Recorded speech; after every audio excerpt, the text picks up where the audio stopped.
नमस्कार, मैं हूं मनोज बनू। राज्यसभा में बोलते हुए आज प्रधानमंत्री मोदी भावुक हो गए, इतना कि रो पड़े।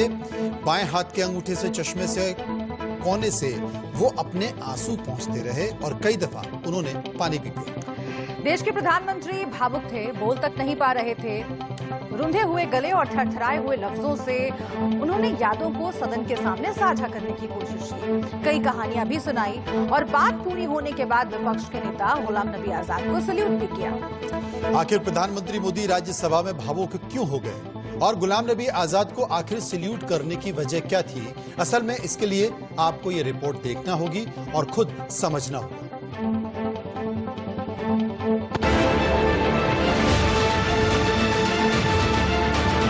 जैसे अपने परिवार के सदस्य की चिंता करें, वैसी चिंता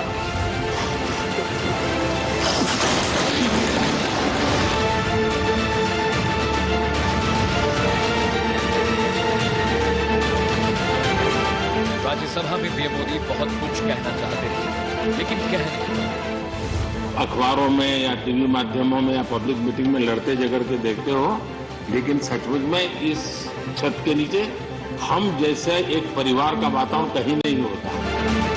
बोलते हुए कई बार भावुक हुए। टेररिस्टों ने पर हमला कर दिया, करीब 8 लोग शायद मारे गए। सबसे पहले गुलाम नबी जी का मुझे फोन आया। कई बार उनकी आंखें भर आई।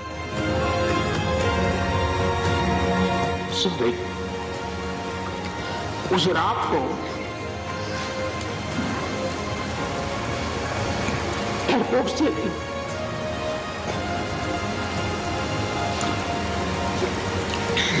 उन्होंने मुझे फोन किया और आंसू पोंछे, पानी पिया और फिर सैल्यूट किया।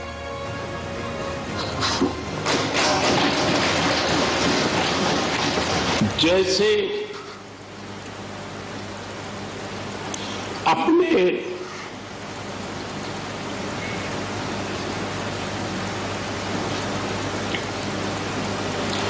परिवार के सदस्य की चिंता करें,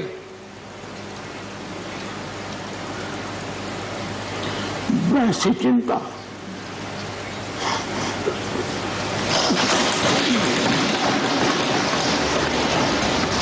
जगत ही राज्यसभा और मौका था कांग्रेस सांसद गुलाम नबी आजाद के कार्यकाल पूरा होने का। पीएम मोदी ने गुलाम नबी से अपनी दोस्ती का जिक्र किया और कश्मीर में हुई एक आतंकी घटना की कहानी सुनी। हमारी बहुत गहरी निकटता रही उस कालखंड में। शायद ही कोई ऐसी घटना मिल सकती है कि जबकि हम दोनों के बीच में कोई संपर्क सेतु न रहा। एक बार गुजरात के यात्री, क्योंकि जम्मू कश्मीर में जाने वाले टूरिस्ट में गुजरात बहुत बड़ा नंबर रहता है, और टेररिस्टों ने पर हमला कर दिया, करीब 8 लोग शायद मारे गए। सबसे पहले गुलाम नबी जी का मुझे फोन आया।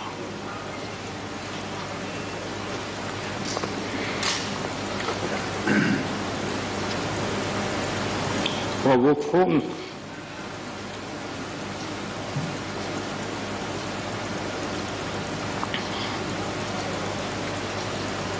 सिर्फ सूचना देने का नहीं था। पीएम मोदी अपनी बात पूरी भी नहीं कर पाए थे कि एक बार फिर से उनके आंसू छलक आए और उनके आंसू रुक नहीं रहे थे। उस समय प्रणब मुखर्जी साहब डिफेंस मिनिस्टर थे। मैंने उनको फोन किया, मैंने कहा साहब अगर फोर्स का हवाई जहाज मिल जाए डेड बॉडी को लाने के लिए। रात देर हो गई थी। प्रणब मुखर्जी साहब ने कहा आप चिंता मत कीजिए, मैं करता हूं व्यवस्था। लेकिन रात में फिर गुलाम नबी जी का फोन आया। वे एयरपोर्ट थे।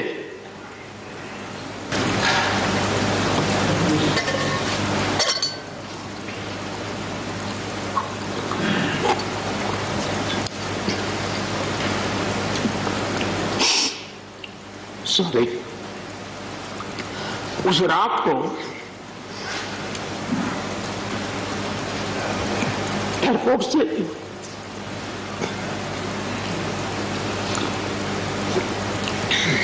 उन्होंने मुझे फोन किया और जैसे अपने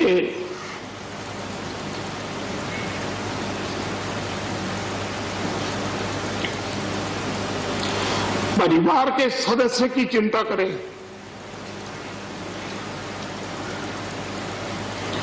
वैसी चिंता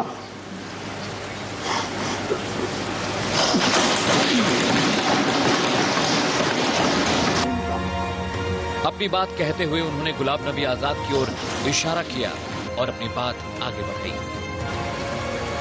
पद, सत्ता जीवन में आती रहती है, लेकिन उसे कैसे पचाना,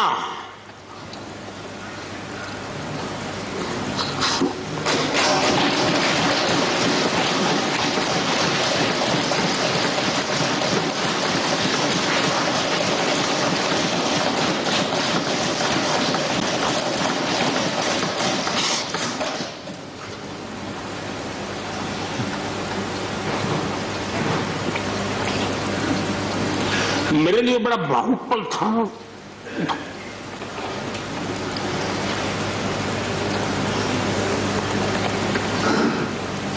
दूसरे दिन सुबह फोन आया तो मोदी जी सब लोग पहुंच गए।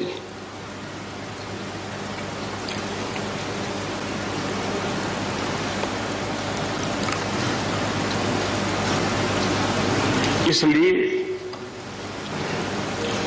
एक मित्र के रूप में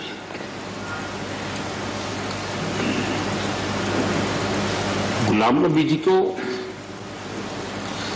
घटना और अनुभव के आधार पर मैं आदर करता हूं।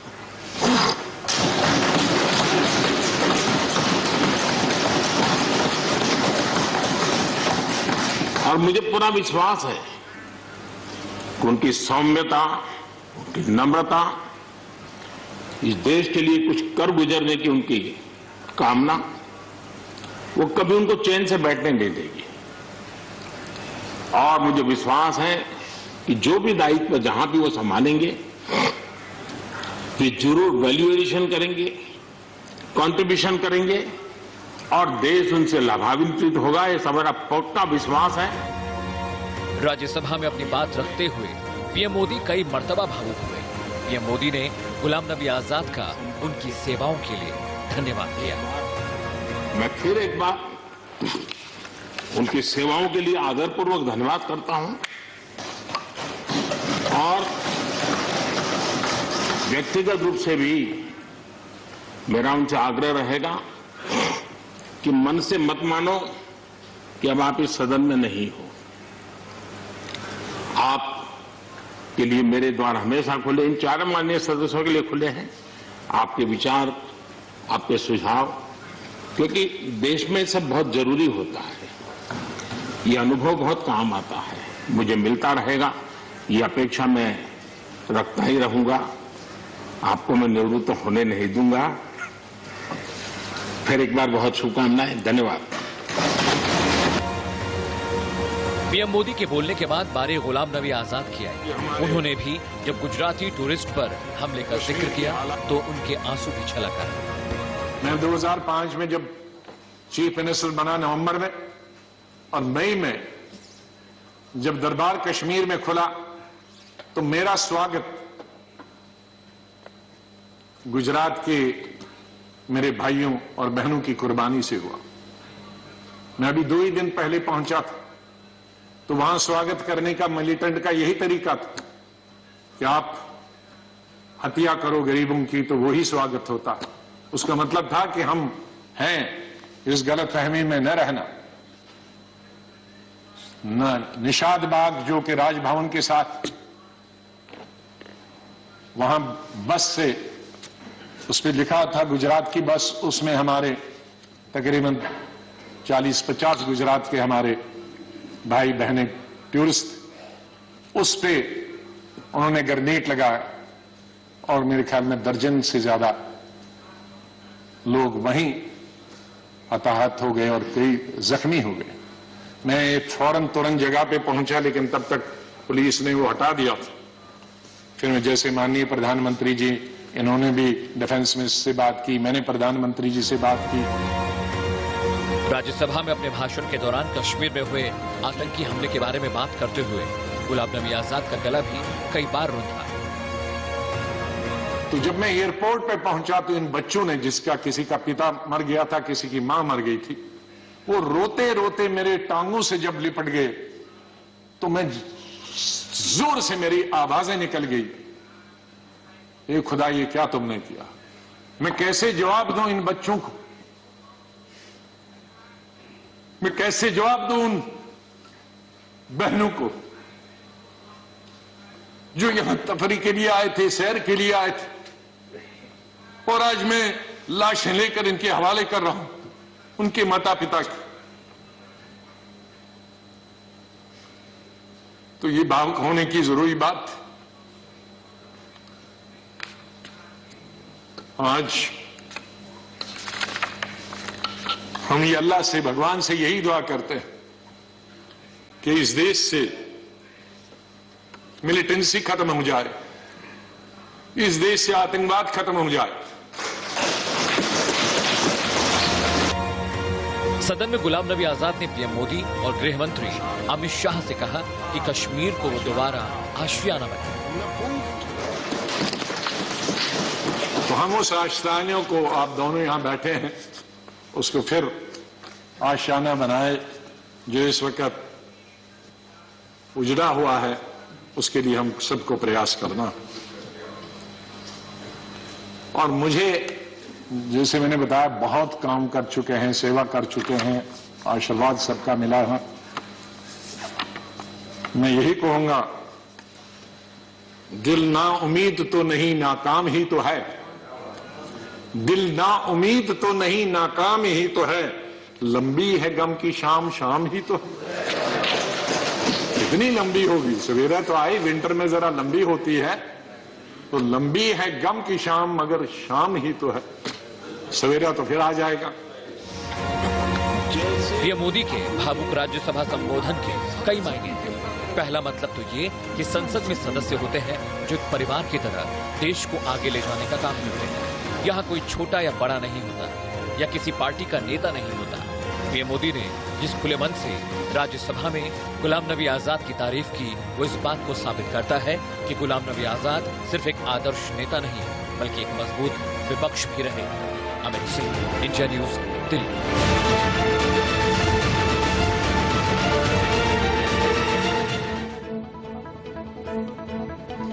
आज कई दिनों बाद संसद में एक ऐसी तस्वीर देखने को मिली जो दलगत राजनीति से ऊपर उठकर संसद और सियासत की खूबसूरती की तरफ इशारा करती है। लेकिन इस सत्र में एक मसला रहा है जिस पर विपक्ष और सरकार के बीच लगातार असहज स्थिति बनती रही है, और वो मसला है किसानों का। तो आइए अब रुख करते हैं किसान आंदोलन से जुड़ी हुई एक अहम खबर का। 26 जनवरी को दिल्ली हिंसा के मुख्य आरोपी दीप सिद्धू तो 30 हजारी कोर्ट ने 7 दिन की पुलिस रिमांड पर भेज दिया। दिल्ली पुलिस की स्पेशल सेल ने उसे हरियाणा के करनाल से गिरफ्तार किया है। 26 जनवरी के बाद से ही दीप सिद्धू फरार था, लेकिन वो लगातार सोशल मीडिया पर वीडियोस अपलोड करके सफाई भी पेश कर रहा था। दीप सिद्धू को अभी दिल्ली के जनकपुरी में स्पेशल सेल के दफ्तर में रखा गया है। सूत्रों के मुताबिक फरारी के दौरान दीप सिद्धू की मदद कैलिफोर्निया में बैठी उसकी एक महिला मित्र कर रही थी। क्या है दीप सिद्धू की गिरफ्तारी की इनसाइड स्टोरी, इस रिपोर्ट में देखिए। सरकार के प्रस्ताव को किसानों ने सिरे से खारिज कर दिया। आज लाल किले पर इन लोगों ने, मुट्ठी भर लोगों ने तिरंगे को शर्मसार कर दिया। दिल्ली पुलिस स्पेशल सेल को आज बड़ी कामयाबी हाथ लगी। दिल्ली पुलिस स्पेशल सेल की टीम ने कल रात दीप सिद्धू को अरेस्ट किया है पंजाब से, और लगातार दीप सिद्धू की खोज में थी दिल्ली पुलिस स्पेशल टीम। इस टीम को लीड कर रही थी डीसीपी संजीव यादव, जो कि लगातार अपने टीम के साथ हेड कर रहे थे। पूरे रिपब्लिक डे वायलेंस को इन्वेस्टिगेट कर रहे थे। और अगर डीसीपी संजीव यादव के बारे में बात करें तो उनको 10 गैलेंट्री अवार्ड्स मिल चुके हैं। तो ये हाई प्रोफाइल इन्वेस्टिगेशन था, कोवर्टेड ऑपरेशन था, जहां पे लगातार दिल्ली पुलिस स्पेशल सेल ये कोशिश करी थी कि जल्द से जल्द दीप सिद्धू को अरेस्ट किया जाए।